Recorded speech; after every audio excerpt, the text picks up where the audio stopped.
आज आपण बघतोय दिल्लीमध्ये सगळे महत्त्वाचे नेते उपस्थित आहेत। राजघाटावरची ही थेट दृश्य आपण बघतो आहोत। पंतप्रधान नरेंद्र मोदी महात्मा गांधींना आदरांजली वाहण्यासाठी त्यांच्या स्मृतीस्थळावर आलेले आहेत।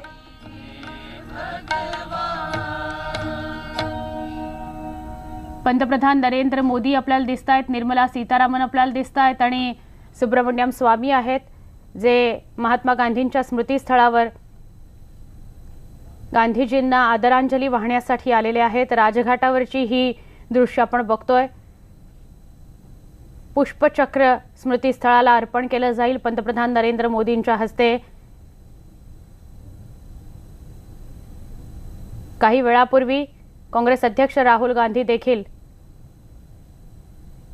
आदरांजली वाहण्यासाठी आलेले होते आणि आता आपण बघतोय पंतप्रधान नरेंद्र मोदी आलेले आहेत।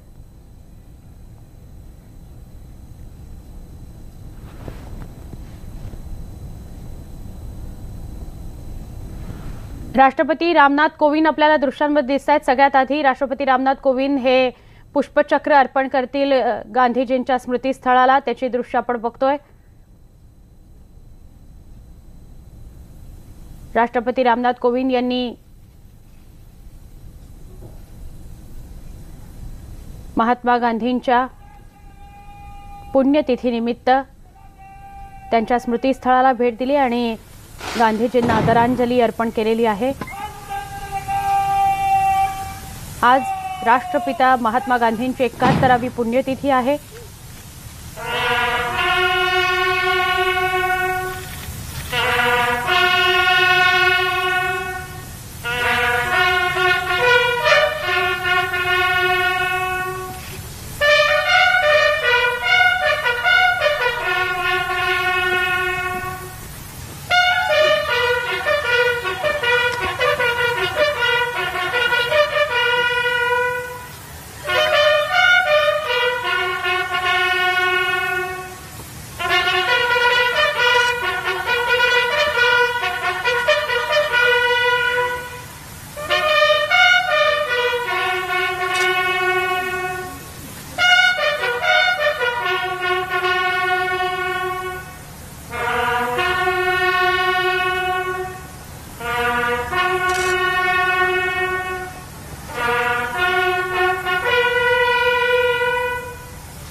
लष्कराच्या बँड पथकाने वाद्यांच्या माध्यमातून राष्ट्रपिता महात्मा गांधी यांच्या स्मृतीस्थळाला आदरांजली वाहिलेली आहे। त्याआधी आपण रामनाथ कोविंद यांची ही दृश्य बघत होतो।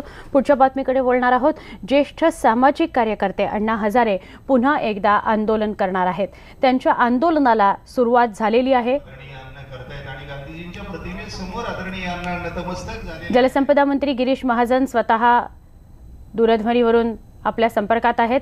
गिरीश महाजन, आपण राळेगण सिद्धीला जाणार आहोत, मात्र आपला राळेगण सिद्धीचा दौरा रद्द झालेला आहे, काय सांगता येईल? नाही, अण्णांना खरवणे आम्ही आग्रह करत होतो गेल्या आठवड्यापासून की आपण अण्णा उपोषणाला बसू नये। आपलं वय, आपली तब्येत बघून आम्हालाही अण्णांची काळजी आहे आणि अण्णांच्या ज्या मागण्या होत्या त्या जवळपास आपण जर बघितल्या तर 80% त्या मान्य झालेल्या आहेत। स्वामीनाथन आयोगाच्या संदर्भात अण्णांना शेतकऱ्यांना शेतमालाला भाव मिळाला पाहिजे, 1.5 भाव मिळाला पाहिजे, त्या सर्वातली मागणी आपण त्या ठिकाणी तो आयोग आपण लागू केला आहे। त्यामुळे आपण राज्यातही बघितलं असेल की सर्वदूर मालाची खरेदी सुरू आहे। मका असेल, मग कापूस असेल, या सगळ्यांना भावच मिळतोय। धान असेल, तूर आपण खरेदी केली, या संदर्भामध्ये तो प्रश्न अतिशय महत्त्वाचा तो मार्गी लागलेला आहे। नक्की, म्हणजे महाजन साहेब, आपल्याला असं म्हणायचं की आपण जी नाराजी दूर करण्याचा प्रयत्न केला, त्यांना समजवण्याचा प्रयत्न केला, तरीही ते तयार नाही झाले आणि उपोषणाला बसले, म्हणून आपला दौरा रद्द केलात आपण? हा, आता अण्णांचं त्यांच्या सोबत जे आहे त्याच्या माझं सकाळी बोलणं झालं, काल रात्री बोलणं झालं होतं आणि काल जो महत्वपूर्ण निर्णय कॅबिनेटमध्ये झाला लोकायुक्तांच्या बाबतीमध्ये, स्वतः मुख्यमंत्री स्वतःच मुख्यमंत्री काल जाहीर केलं की आपण लवकर म्हणजे देशातलं पहिलं राज्य राहील महाराष्ट्र राज्य की ज्या ठिकाणी आपण लोकायुक्तांची निवड त्या ठिकाणी नवीन कायद्यानुसार त्या ठिकाणी करणार आहोत.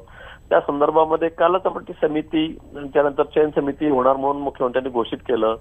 आणि मला वाटलं की त्यानंतर तरी पण महाजन साहेब अजून सुद्धा अण्णा संताप व्यक्त करतायत, सरकार बहाणे शोधतं आहे, अशा स्वरूपाचा आरोप त्यांनी केलेला आहे. अजिबात बहाणे नाही. आपण बघितलं असेल की 1968 पासून सगळी प्रक्रिया चाललेली होती लोकायुक्ताच्या बाबतीमधली. पण आता या सरकारमध्ये तरी सुद्धा आम्ही जवळपास 90% म्हणजे केंद्रामध्ये सुद्धा आपण बघितलं असेल मुख्य समिती त्या ठिकाणी जाहीर केली, चयन समिती आहे ती या ठिकाणी जाहीर झालेली आहे.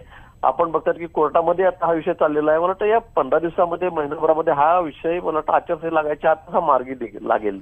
नक्की. महाजन सर, एकच शेवटचा प्रश्न फक्त, अण्णा हजारे अजून सुद्धा कोणत्या मुद्द्यांवर नाराज आहेत? कारण काल जसं आपण म्हणताय मुख्यमंत्र्यांना सुद्धा आता लोकायुक्तांच्या कक्षेत आणलं गेलेलं आहे. मग आता कोणती नाराजी आहे ज्यामुळे ते उपोषणाला बसलेत? म्हणजे असे कोणते मुद्दे?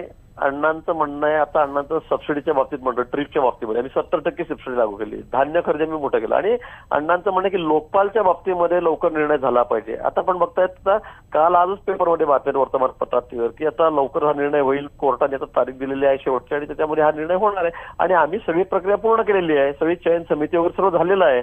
मला वाटतं तोही विषय 15 दिवसामध्ये महिन्याभरात मार्गी लागेल. सगळेच प्रश्न अण्णांनी जसं अपेक्षा आहेत ज्यांनी ते सांगितलेल्या आहेत त्या जवळ मार्गी लागत आहेत. आणि म्हणून अण्णांना आमची विनंती होती की अण्णा आपण उपोषण करू नका. पण तो अण्णा पुन्हा उपोषणाला बसलेत. तरी आमची चर्चा सुरू आहे. मला अपेक्षा आहे 1-2 दिवसामध्ये अण्णांचं या ठिकाणी समाधान होईल आणि अण्णा उपोषण मागे घेतील. नक्की. गिरीश महाजन, धन्यवाद. आपण सविस्तरपणे न्यूज 18 लोकमतशी बोललात त्याबद्दल. जलसंपदा मंत्री गिरीश महाजन स्वतः दूरध्वनीवरून बोलत होते. त्यांनी त्यांचा दौरा का रद्द केला याविषयी ते आपल्याशी बोलत होते. त्यांनी त्याविषयीचं स्पष्टीकरण आपल्याकडे दिलेलं आहे. मात्र 2 दिवसांमध्ये अण्णांना समजवण्यात आम्हाला यश येईल असंही त्यांनी स्पष्ट केलंय.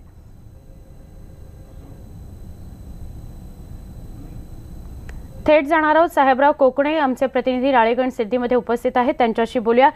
साहेबराव कोकणे, एका बाजूला आपण बघतोय की जलसंपदा मंत्र्यांचा दौरा रद्द केलेला आहे, त्यांनी नाराजी दूर करण्याचा प्रयत्न सुरू आहे असं ते म्हणतायत. पण अण्णा आपल्या भूमिकेवर ठाम आहेत आणि उपोषण त्यांचं सुरू झालेलं आहे.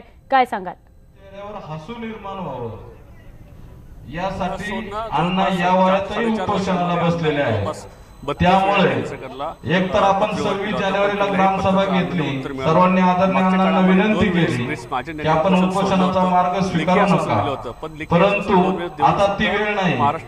आपल्याला या सरकारचं असं वाटलं होतं की सरकारचे डोकं जागेवर येईल आणि अण्णांना उपोषणाला बसायची वेळ येणार नाही. दुर्दैवाने ती वेळ आलेली आहे. तरी जोपर्यंत कायदा होत नाही, अंमलबजावणी होत नाही, तोपर्यंत ठाम आहे. आज सकाळी राळेगणला अण्णांनी स्पष्ट सांगितलेलं आहे, जोपर्यंत ठोस निर्णय कायदा होत नाही. साहेबराव, क्षमा करा, आपला आवाज आमच्यापर्यंत नीट पोहोचत नाहीये. माईक वरून जो आवाज येतोय व्यासपीठावरून तोच जास्त आहे. अधिक आम्ही आपल्याकडनं माहिती घेत राहू. आमचे प्रतिनिधी साहेबराव कोकणे आपल्याला अधिक माहिती देतील राळेगण सिद्धीहून. पण आता आपण पुढच्या बातमीकडे वळूया. लोकसभेच्या पुढच्या बातमीकडे आपण वळणार आहोत. ही पुढची बातमी अत्यंत महत्त्वाची आहे. बैठकांचं सत्र सुरू झालेलं आपल्याला बघायला मिळत आहे आणि लोकसभेचे उमेदवार निश्चित करण्यासाठीची आता बैठक वेगवेगळ्या पातळ्यांवर होताना बघायला मिळते. 26 लोकसभा मतदारसंघांपैकी काही जागांवरून वाद निर्माण झालेला आहे आणि यावर तोडगा काढण्यासाठी काँग्रेसचे नेते चर्चा करणार आहेत. औरंगाबाद, पुणे यासह काही जागांवर उमेदवाराच्या नावाची पुन्हा चर्चा होणार आहे. यामधील काही उमेदवारांची नावं जवळपास निश्चित झालेली आहेत. मुंबई काँग्रेस अध्यक्ष संजय निरुपम यांना उत्तर पश्चिम ऐवजी उत्तर मुंबई या लोकसभा मतदारसंघातून निवडणूक लढवण्याचे आदेश निवड मंडळ समितीने दिल्याची सूत्रांची माहिती आहे.